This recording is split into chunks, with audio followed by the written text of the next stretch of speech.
क्या ही धन्य है वह जिसको तू चुनकर अपने समीप आने देता है कि वह तेरे आंगनों में वास करे। हम तेरे भवन के अर्थात तेरे पवित्र मंदिर के उत्तम पदार्थों से तृप्त होंगे। भलाई कौन सी जगह में मिलता है?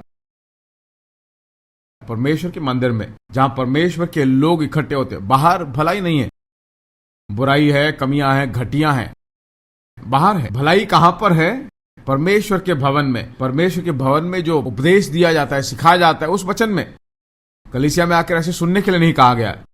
अपने कान खोलकर, भीतरी कान को खोलकर, बाहरी कान को खोलकर आप वचन को सुनिए। कुछ लोग बाहर के कान से सुनते हैं पर भीतर के कान से नहीं सुनते।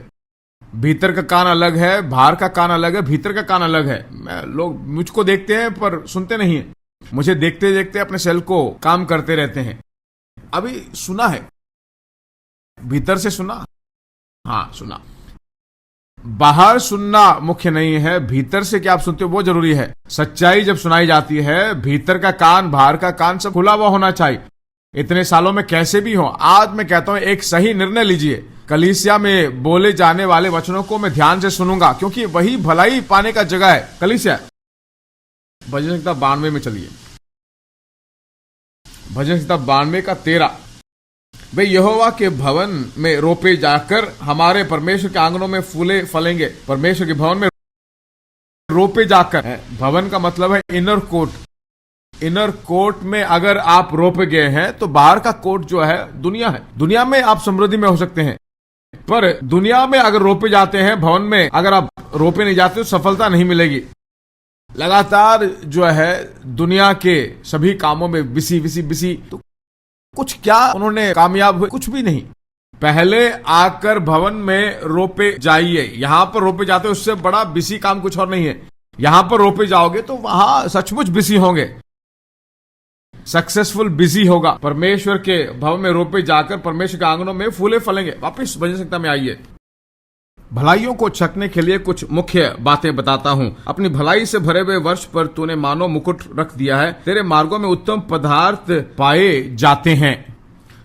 दो बातें यहां पर दिखाई गई है ना, उत्तम और पदार्थ।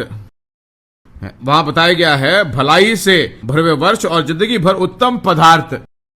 ये उत्तम पदार्थ जो है और भलाई, ये दोनों शब्द, भलाई जो टफ, इब्रानियों की भाषा में टफ का शब्द है, और फैटनेस जो है डेशान। टफ और डेशान दोनों जो है भलाई और उत्तम पदार्थ।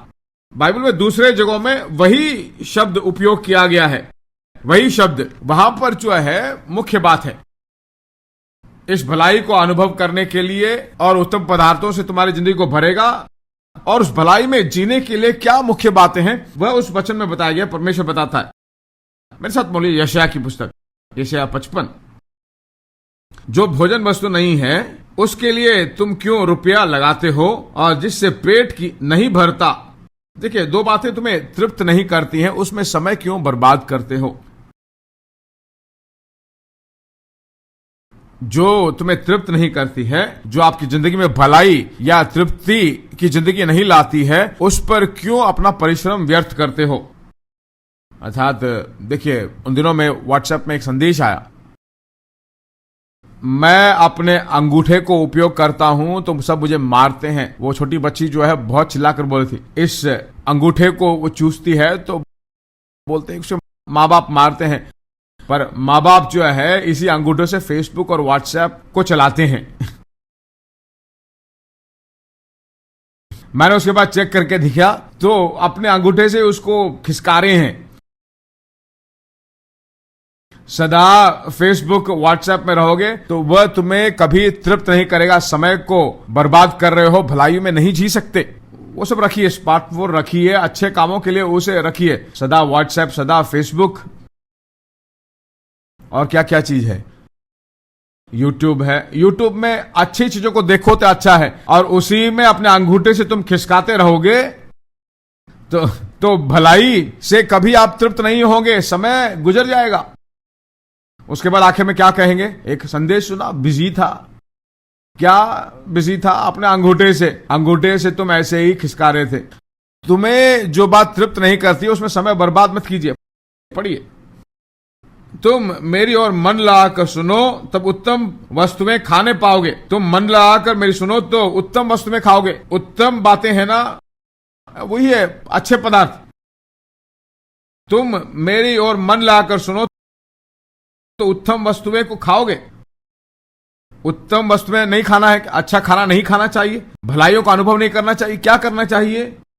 मन लगाकर सुनना चाहिए। ऐसे ही सुनना नहीं चाहिए, मन लगाकर, भीतर का कान बाहर का कान सब चौकन्ना होना चाहिए। बाहर के कान से सुनकर भीतर का कान कर्जे को सुनता रहे तो ठीक नहीं रहेगा। भीतर का कान बाहर का कान सब फुल्ली अटेंटिव होना चाहिए।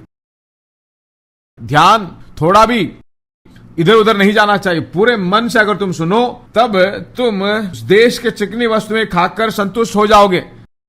ऐसा नहीं कहा है कि अगर तुम सुनाओगे, नहीं, मन लगाकर सुनोगे।